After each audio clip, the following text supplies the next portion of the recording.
Hey everybody, welcome back to Salt and Sanctuary. Note to all you future people willing to LP things, make sure you check your data, cause oh man, we had to finagle with starting positions here. By the way, here's the Masterless Knight.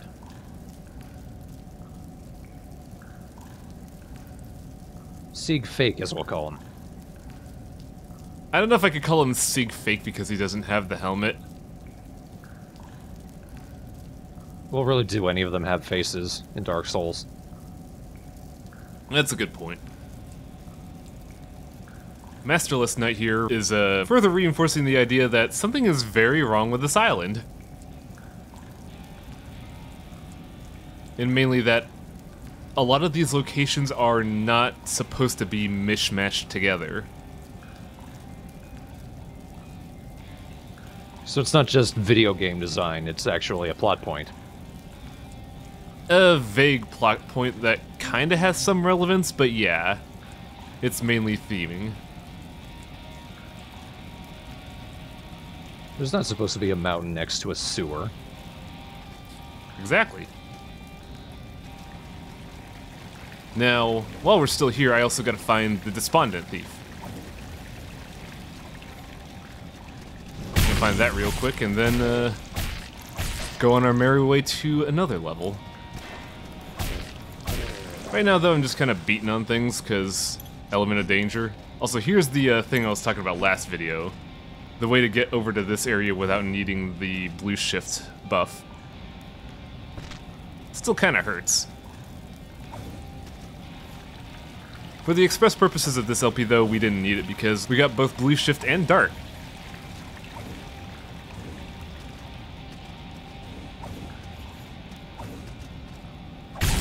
They were just having a conversation.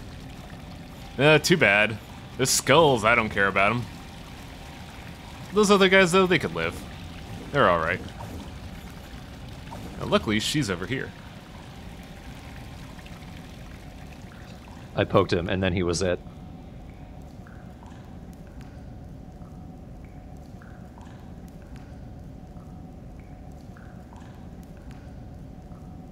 Not gonna tell you. Oh. Yeah, they kind of split the dialogue into different parts. But this does cast a bit of a shadow of doubt on the whole, you know, save the princess ordeal.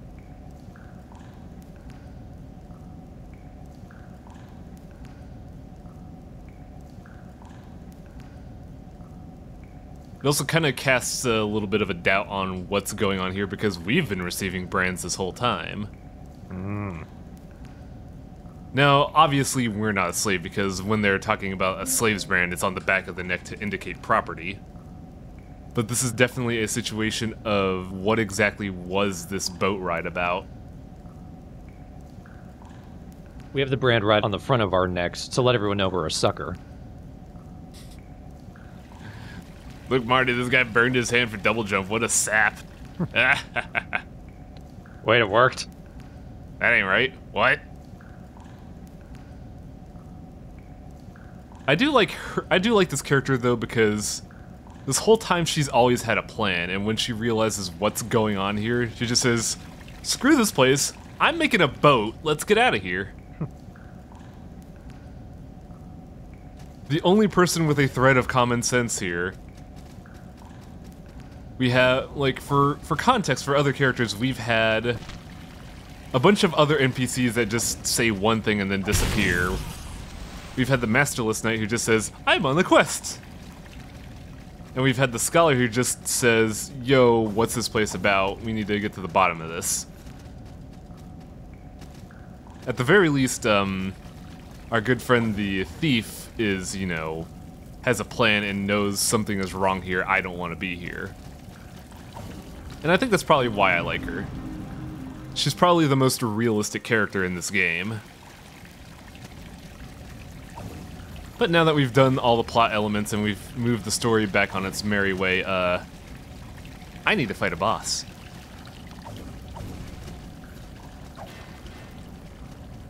Now, if you remember a while back in the last video, we cheated and completed one half of this door puzzle. By going into the trap with the spiders from before, we also get the key for the other one, which allows us to go here. And I did lose once because, man, I suck at rolling.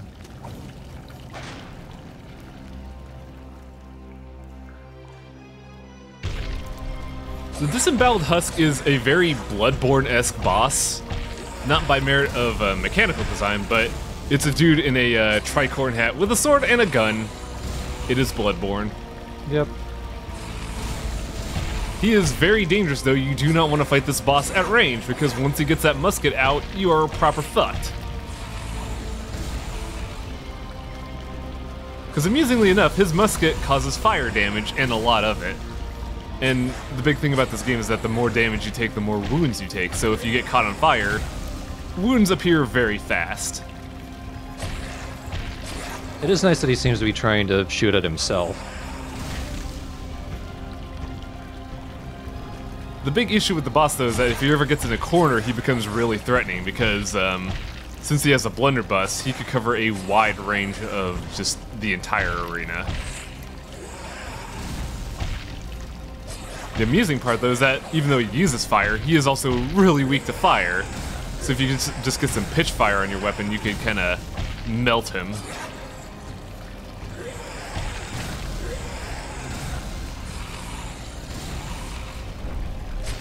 When he's in phase 2, though, he gets that thrust, which is kind of problematic, but not really all that threatening. That's the only thing he gets in phase 2, though, a distance closer, which actually makes him a lot less threatening because once he has that thrust, he's out of the corner.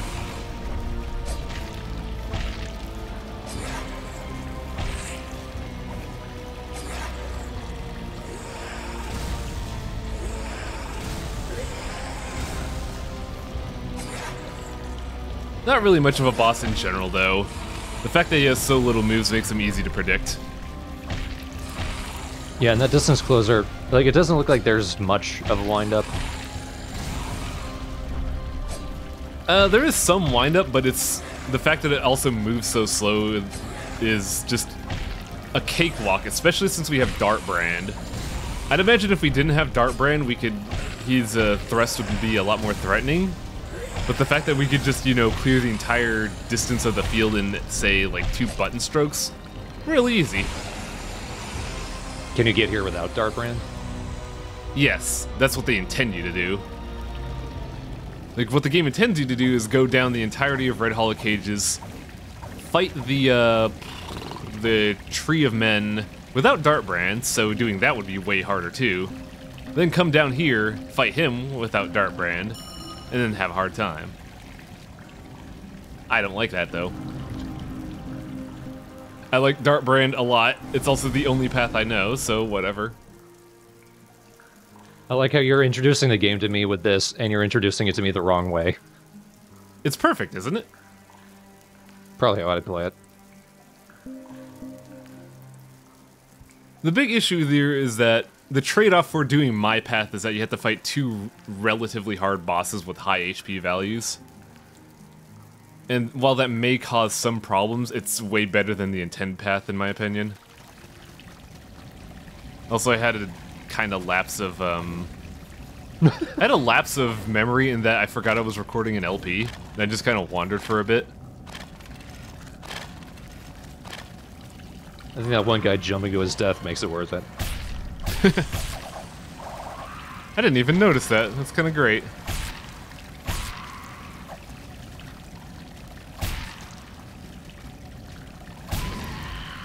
One day I'll be able to do air combat, but not this day.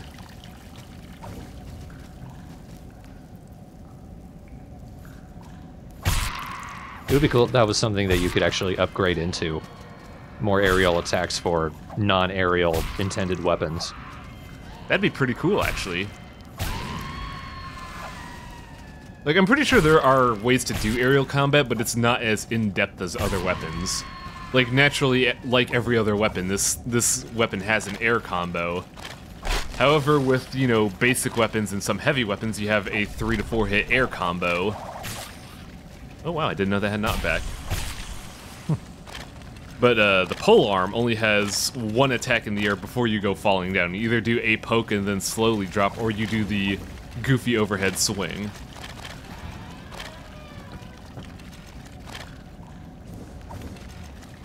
Still still not quite sure what Silverleaf does. I should probably wiki this and figure it out. Hang on a second. No, I don't want to Google salt. Ah, welcome to a new level. Welcome to the Mire of Stench. Guess what this place is? Pro tip, it's Blight Town. Everything here is fucking poison.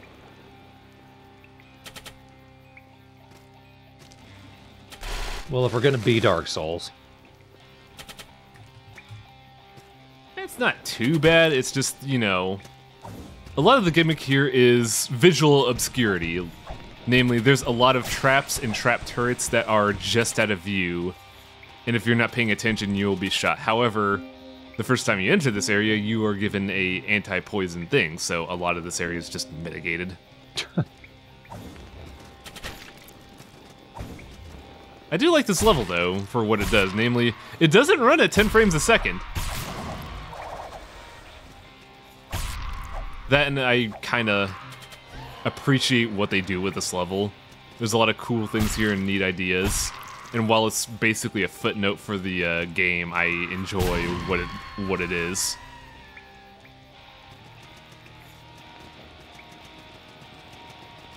Marsh of Stench isn't very subtle a name, though. Oh, there's nothing subtle about this. Everything here sucks. Namely, these leper guys that are a pain in the butt to fight because they keep flipping and throwing knives at me. And that's what they are called. They are called lepers. Speaking of, lepers are something I have to hunt. Oh, good. Luckily, I don't have to actively farm these guys. Their drop rate for ears is extremely high, so I could just get those easily. Wow. Yeah, those are player-generated corpses. Like, if there's a player that dies in here, they get strung up here as kind of like a neat little detail. I like that. Luckily, that's not me. See, Silverleaf is a transmutation material, so you use it to create boss weapons.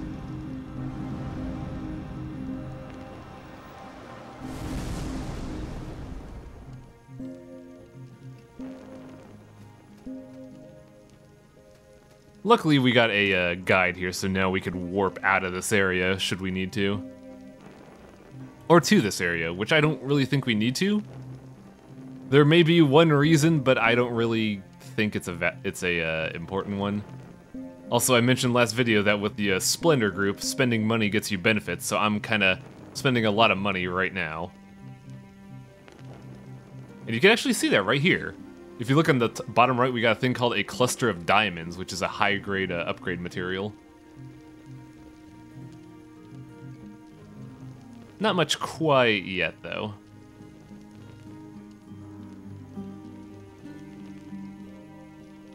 You know, there's some slight hypocrisy here, that we have this group that's based all around the wonders of gold. But in order for that, we need to give all of our gold to them, then they'll do things for us. But we never see them, like, taking huge wheelbarrows of gold and dumping them in a river. I don't know. It makes sense to me. We give them money, they give us wonders. It all fits perfectly together. It's the beauty of economics. I have no idea why I'm going this way. This is not the path I want to go to. Gold is lovely, but you need less of it.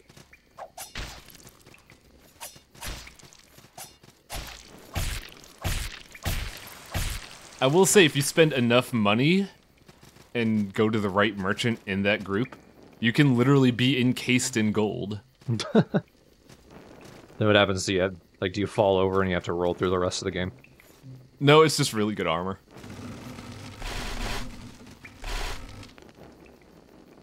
Now, you mentioned, like, let's just beat Dark Souls, right? How about we have the big elevator that goes throughout the level? This is a very Blight Town level. Is it just as likely to kill you? We're gonna see that be answered in about 5 seconds? Whoops. Wow. That was just me being a horse's ass. Mainly because you could get there another way. Yeah, that was more on you. Mm-hmm. I think if you're not paying attention and the elevator goes up and over, yeah, that thing will kill you, but it's not as clumsy a elevator. But in the meantime, let's go find a secret. spoiled to us by the video game itself. Though I do not want to deal with these guys, so let's take a minute to remember how to shoot my gun. Secret to the left, secret to the right. Shake your secret all night. Yeah, I'm a little stubborn and don't realize this kind of takes a bit longer than we would want to see. Yeah, whatever. So, an amusing thing about this, water doesn't kill you in this game. Naturally, this is a poison bog and it has poison buildup, and it makes you slow as hell, but you don't die if you go in it. But if you go all the way to the left out here, we find a dude. Huh. A little rude initially. And somewhat bipolar.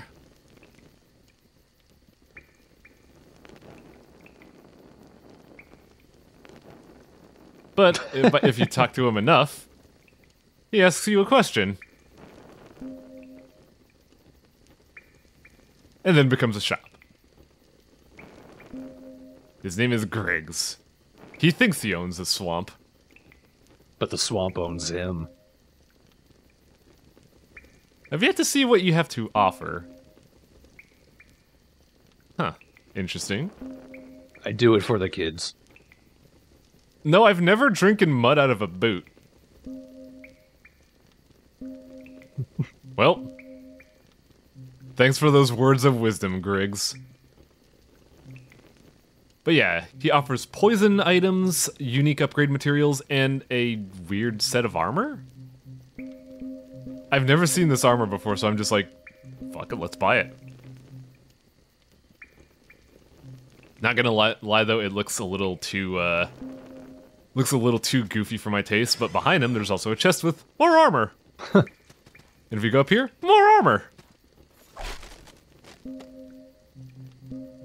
Almost like, oh, what does this armor look like? A little too JRPG protagonist for me, honestly. Well, I mean, look at your character's appearance. You can't get too judgy now. Ow. Well, given the mask, it makes him look a little bit prettier, but if I take the mask off, he looks fucking hideous. Well, that's my point. You're sort of like a teenager's idea of creepy and cool. I mean, yeah, I guess. Not intended, mind you. I just wanted to make the most ugly thing ever. That guy jumped right into my spin. That was awesome.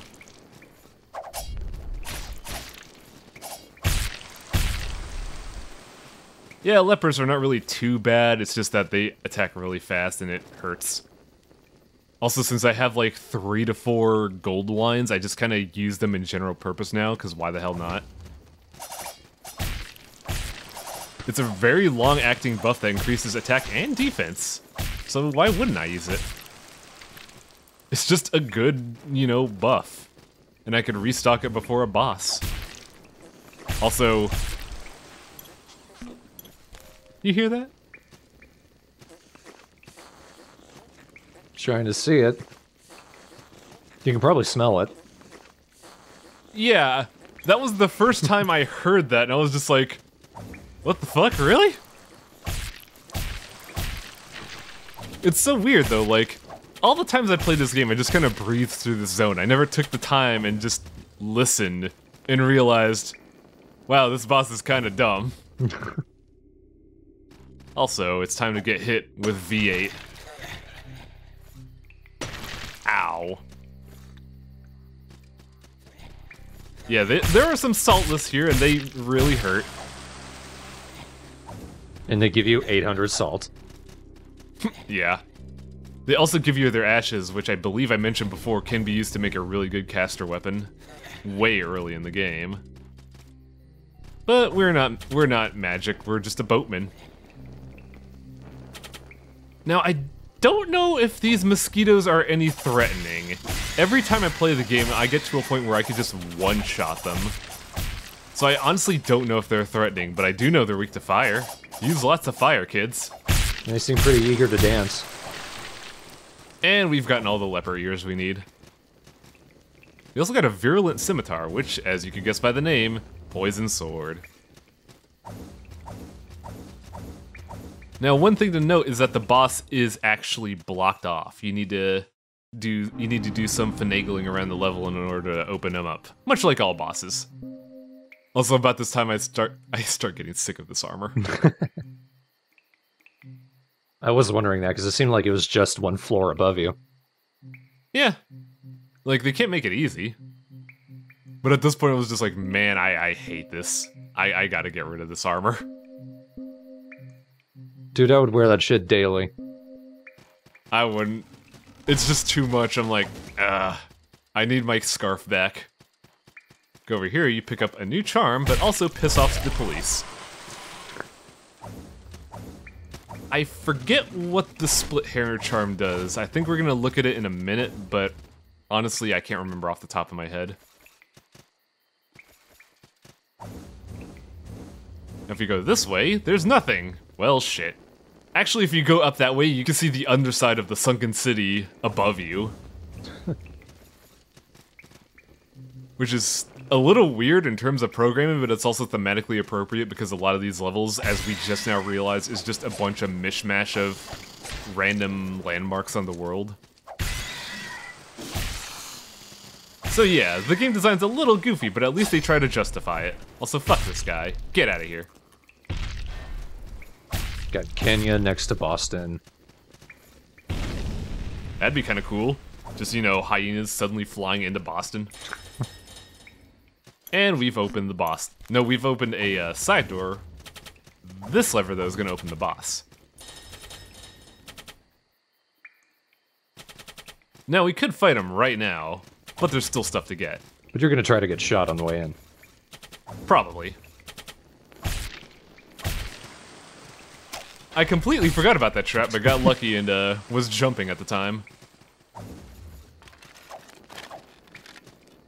And Bella return. Alright, I guess. And over here we get Frozen Doll, which is another upgrade material for a separate set of weapons. Though I've never used a weapon that requires the Frozen Doll, so I can't tell you which ones use it. The Alchemist gear, we can now dress like the Mad Alchemist, though I have to invest in light armor. Which I'm really tempting to do, because the Mad Alchemist had a really cool looking design.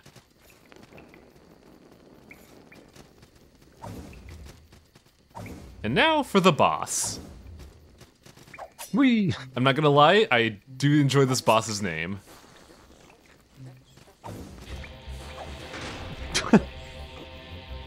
Yeah, I wonder why. That stench most foul. Say hello to the easiest boss in the game. If you want to hearken him to a boss, think of him like a pinwheel. What he's gonna do is he's gonna do 2 attacks, all of them poison focused. One of them is that he's gonna launch a little buddy that flies around and either bites at you or produces a poison cloud. That's about it. He also has a claw swipe combo, and then in his second phase he gets poison breath. That's about it. He's an easy boss, but I do like him. He's got quite an appearance. Yeah, he's a unique looking boss with a neat design that I like a lot. It's a shame he's such a cakewalk. Now, an interesting thing to note, some of his heads have gotten lazy. Is that supposed to happen? No. I don't know why it happens, but I'm also at low health, poisoned, and in danger because once the boss dies, they activate. I'm not gonna lie, I was a little worried, like, oh shit, am I gonna die to these losers? I wish their teeth chattered as they tried to bite you.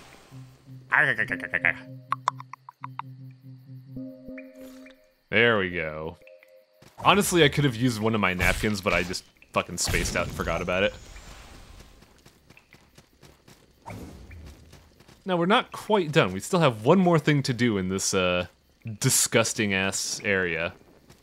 Though I do gotta ask one thing about this. While I was recording, I noticed a bunch of gaps to the right, and I gotta ask people that might be a little bit more in-depth in this game than I am, can you cheat and just straight up ignore the Stench Most Foul? Because I feel like you can. Because there's like a bunch of just empty space to the right of us, and there's no walls. If we go over here, there's still more area. I'd imagine you could just go throughout the entire underside and just get over here somehow, but I don't know how. Because I never really, you know, tried. I'm sure one day we're going to find an exploit to get to every boss in the game early, except the Stench Most Foul. Probably. Over here, we find a new NPC. Well, NPC is very vague. It's just someone here to give you a reward.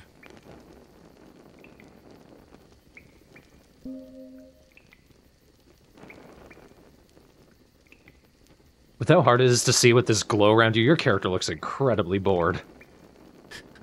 Well, yeah, it's just like hunting. I don't care, I just want to find a princess. But yeah, by beating the Stench Most Foul, we could deal with those red shifts. With the mask on, your character looks like he's slowly falling asleep and mouth breathing. Oh, right, Bran. Here we go. Yeah, Redshift brand. It's not a complicated brand. Basically, you open up a torch and you could get rid of red doors. And a little bit of extra lore here.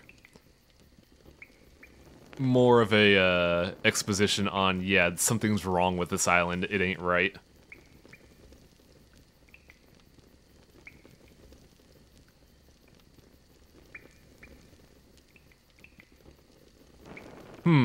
Who could have built these redshift doors? Maybe the developers.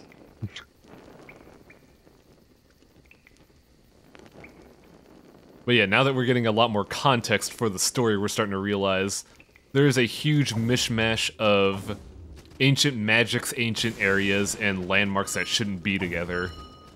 Which means something is really weird with this island, and it has a design that is somewhat bizarre.